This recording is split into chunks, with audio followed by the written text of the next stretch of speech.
Good evening, even if it's not evening when you see this. Welcome to At His Pace, and today we are going to be we're going to be talking about how to navigate and manage marriage with a child with special needs.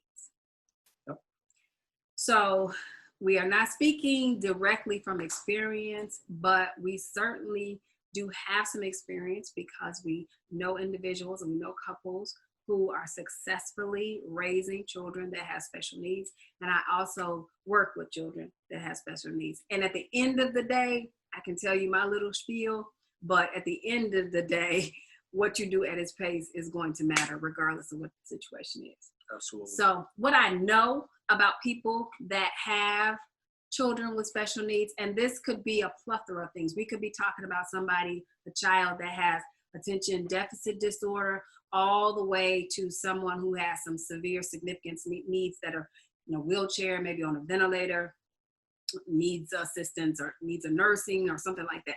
Whatever the case may be, what I find and what I know to be true is that many of those couples, their marriages do not survive.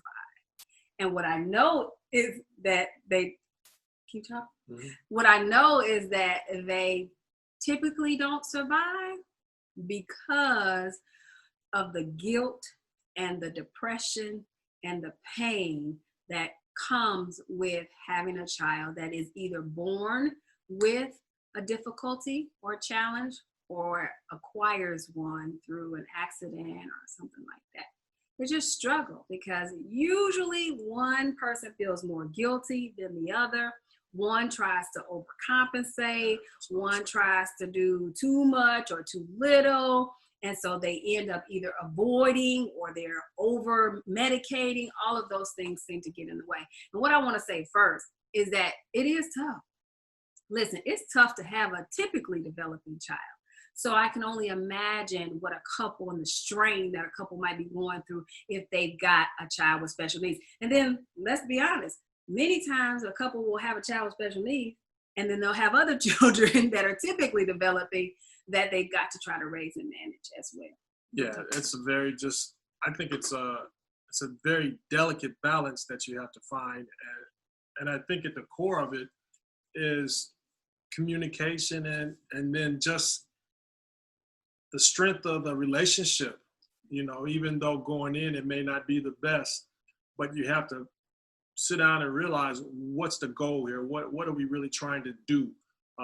And we're not going to be able to do this if you're pulling this way and I'm pulling that way. And so being on a unified front, figuring out what resources do we need to uncover? What do we need to do as a couple? Because this is our life now. And I think a lot of external factors pull on the emotional strings, pull on just everything that wears you down. And so as it just came to you almost have to find also, where can I get a break? Yep. Where can we pull over for a pit stop to recalibrate and to refigure and reconvene so that when we get back in a race, we have a full tank of gas and we're ready to go. And like I said, I don't have a lot of experience with this, but I know the relationship component is very important. And so I know that it has to get strong, which means you have to spend the time together to continue to build the love that you had when you first got married. You have to make that time. And I know children can be exhausting. Typically developing children at certain times in their life are going to require more attention. And so I understand that you might need to devote this amount of time to making sure that that child is safe, making sure that that child's needs are met. But at the end of the day, that child is still that child, and your spouse is still your spouse. And there still needs to be some order there. I think that's what happens.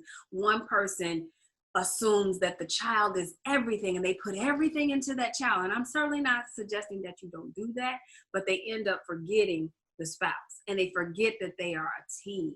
If you can attack this as a team, I feel like those couples that I know that have survived dealing with a child that maybe was born differently than they expected seem like they have a better time. And what I know with what I know about anything else, not about my education or anything else. At the end of the day, I know that God is able. And I know that the situation may look grim. I know that the situation may change from time to time, but I believe if you all decide as a couple that this is our child, it's not just my child, it's not just his child, this is our child. We have to create some safe spaces for our spouses, and we have to also give them a break. Just like Mark talked about, we need a break together, but we have to give each other a break too. Mark is not going to do everything with Aaron the way I'm going to do it.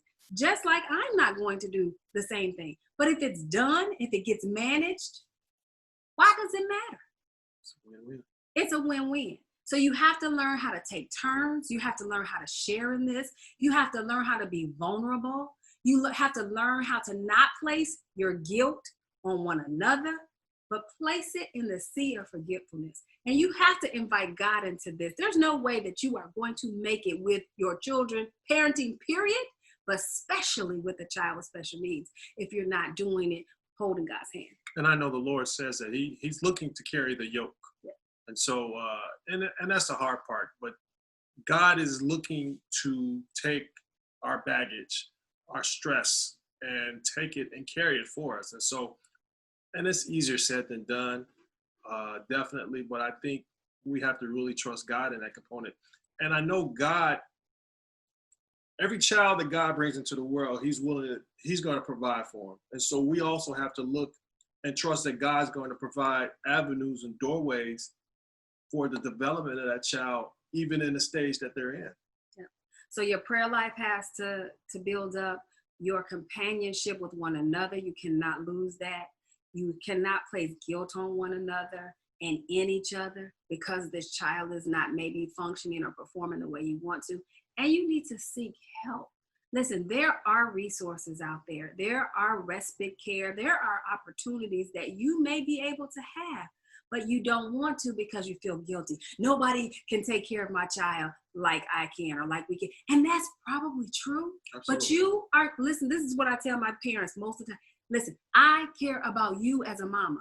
If you as a mom or you or a dad is not good, there's no way that child can be good. So get some time away so that you can regroup and reflect and come back together. You can do it. And I'm not saying that this is probably not the hardest thing that you've ever done in your life. But here's what I know. God is able. And when we decide to partner up on this thing and get on the same side of it, even when we're dealing with children, even when we're dealing with children that have special needs, you can make it. But you've got to partner with God and you've got to partner with each other so that you can manage navigating raising a child with special needs at his pace. Be well and be blessed.